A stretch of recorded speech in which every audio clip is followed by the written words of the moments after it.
welcome to Smoke Reading ASMR. I'm reading through Alice in Wonderland by Lewis Carroll, and I'll be reading you Chapter 7 today.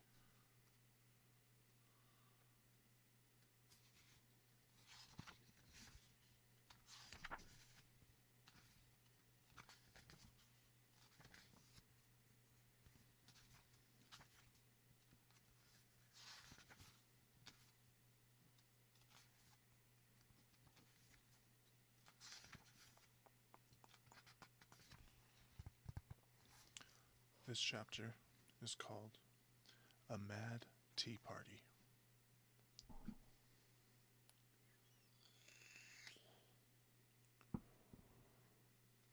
There was a table set out under a tree in front of the house, and the March Hare and the Hatter were having tea at it. A dormouse was sitting between them, fast asleep, and the other two were using it as a cushion, resting their elbows on it and talking over its head. Very uncomfortable for the dormouse, thought Alice, only as it's asleep. I suppose it doesn't mind. The table was a large one. The three were all crowded together at one corner of it. No room, no room, they cried out when they saw Alice coming. There's plenty of room, said Alice indignantly, and she sat down in a large armchair at one end of the table. Have some wine, the March Hare said in an encouraging tone. Alice looked all round the table, but there was nothing on it but tea. I don't see any wine, she remarked. There isn't any, said the March Hare. Then it wasn't very civil of you to offer it, said Alice angrily. It wasn't very civil of you to sit down without being invited, said the March Hare. I didn't know it was your table, said Alice. It's laid for a great many more than three. Your hair wants cutting, said the Hatter. He had been looking at Alice for some time with great curiosity, and this was his first speech. You shouldn't learn not to make personal remarks, Alice said with some severity. It's very rude. The Hatter opened his eyes very wide on hearing this, but all he said was, Why is a raven like a writing desk? Come, we shall have some fun now, thought Alice. I'm glad they've begun asking riddles. I believe I can guess that, she added aloud. Do you mean that you think you can find out the answer to it? Said the March Hare. Exactly so, said Alice. Then you should say what you mean, the March Hare went on. I do, Alice hastily replied. At least, I mean what I say. That's the same thing, you know. Not the same thing a bit, said the Hatter. Why, you might just as well say that I see what I eat is the same thing as I eat what I see. You might just as well say, added the March Hare, that I like what I get is the same thing as I get what I like. You might just as well say, added the Dormouse, who seemed to be talking in his sleep, that I breathe when I sleep is the same thing as I sleep when I breathe. It is the same thing with you, said the Hatter, and here the conversation dropped, and the party sat silent for a minute, while Alice thought over all she could remember about ravens and writing desks, which wasn't much. The Hatter was the first to break the silence. What day of the month is it? He said, turning to Alice. He had taken his watch out of his pocket and was looking at it uneasily, shaking it every now and then, and holding it to his ear. Alice considered a little and said, The 4th. 2 days wrong, sighed the Hatter. I told you butter wouldn't suit the works, he added, looking angrily at the March Hare. It was the best butter, the March Hare meekly replied. Yes, but some crumbs must have got in as well, the Hatter grumbled. You shouldn't have put it in with the bread knife. The March Hare took the watch and looked at it gloomingly. Then he dipped it into his cup of tea and looked at it again. But he could think of nothing better to say than his first remark. It was the best butter, you know. Alice had been looking over his shoulder with some curiosity. What a funny watch, she remarked. It tells the day of the month and doesn't tell what o'clock it is? Why should it? Muttered the Hatter. Does your watch tell you what year it is? Of course not, Alice replied very readily, but that's because it stays the same year for such a long time together. Which is just the case with mine, said the Hatter. Alice felt dreadfully puzzled. The Hatter's remark seemed to her to have no sort of meaning in it, and yet it was certainly English. I don't quite understand you, she said, as politely as she could. The Dormouse is asleep again, said the Hatter, and he poured a little hot tea on its nose. The Dormouse shook its head impatiently, and without opening his eyes, of course, just what I was going to remark myself. Have you guessed the riddle yet? The Hatter said, turning to Alice again. No, I give it up, Alice replied. What's the answer? I haven't the slightest idea, said the Hatter. Nor I, said the March Hare. Alice sighed wearily. I think you might do something better with the time, she said, than wasting it in asking riddles that have no answers. If you know time as well as I do, said the Hatter, you wouldn't talk about wasting it. It's him. I don't know what you mean, said Alice. Of course you don't, the Hatter said, tossing his head contemptuously. I dare say you never even spoke to time.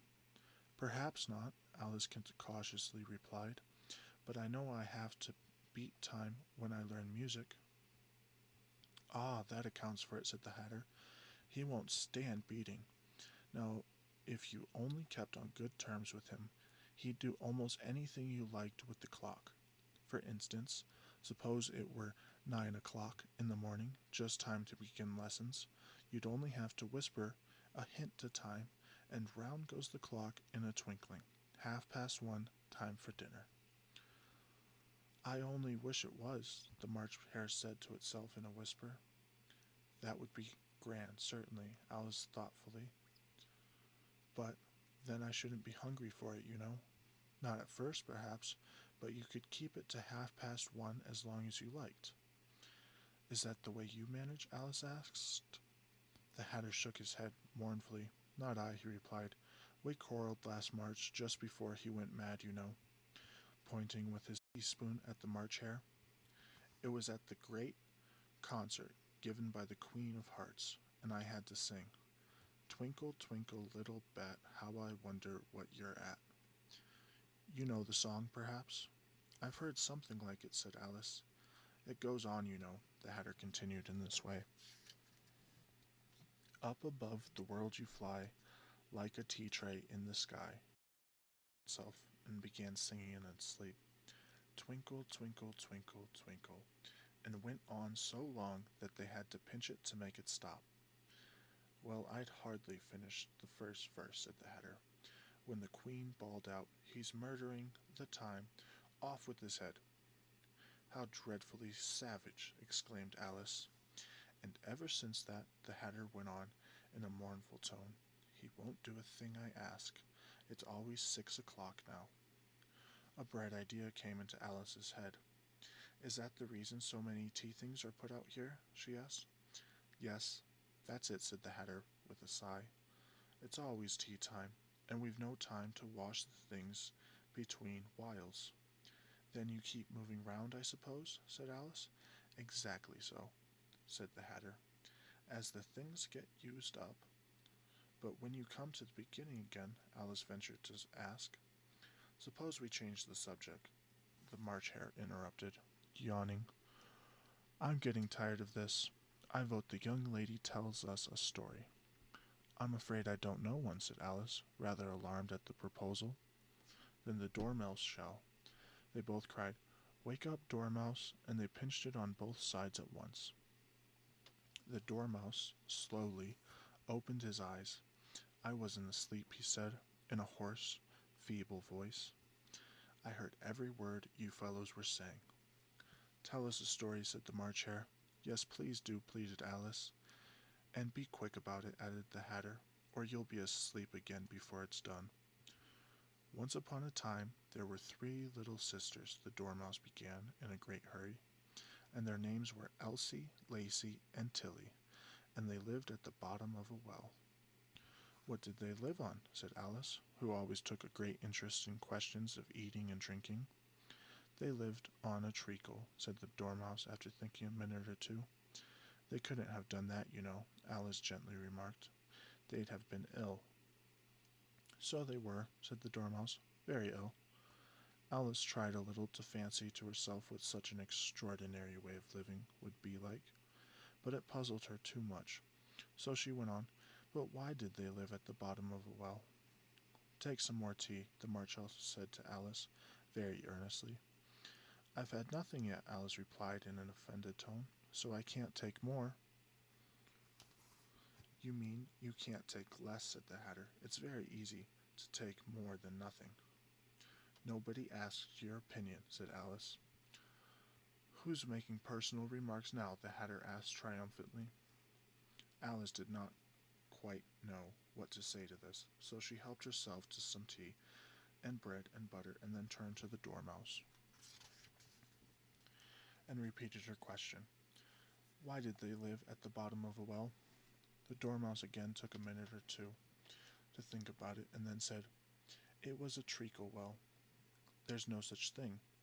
Alice was beginning very angrily, but the Hatter and the March Hare went, Shh, shh, and the Dormouse sulkily remarked, If you can't be civil, you'd better finish the story for yourself. No, please go on, Alice said very humbly. I won't interrupt you again.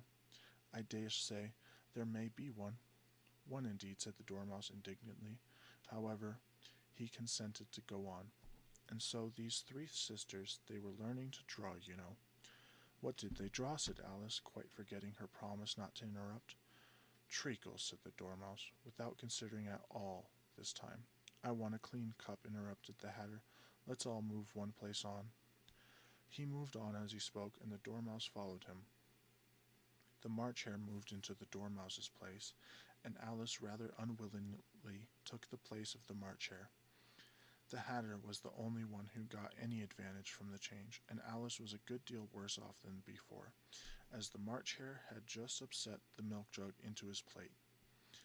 Alice did not wish to offend the Dormouse again, so she began very cautiously. But I don't understand. Where did they draw the treacle from? You can draw water out of a water well, said the Hatter, so I think you could draw treacle out of a treacle well. Eh, stupid? But they were in the well, Alice said to the Dormouse, not choosing to notice this last remark. Of course they were, said the Dormouse, well in. This answer so confused poor Alice that she let the Dormouse go on for some time without interrupting it.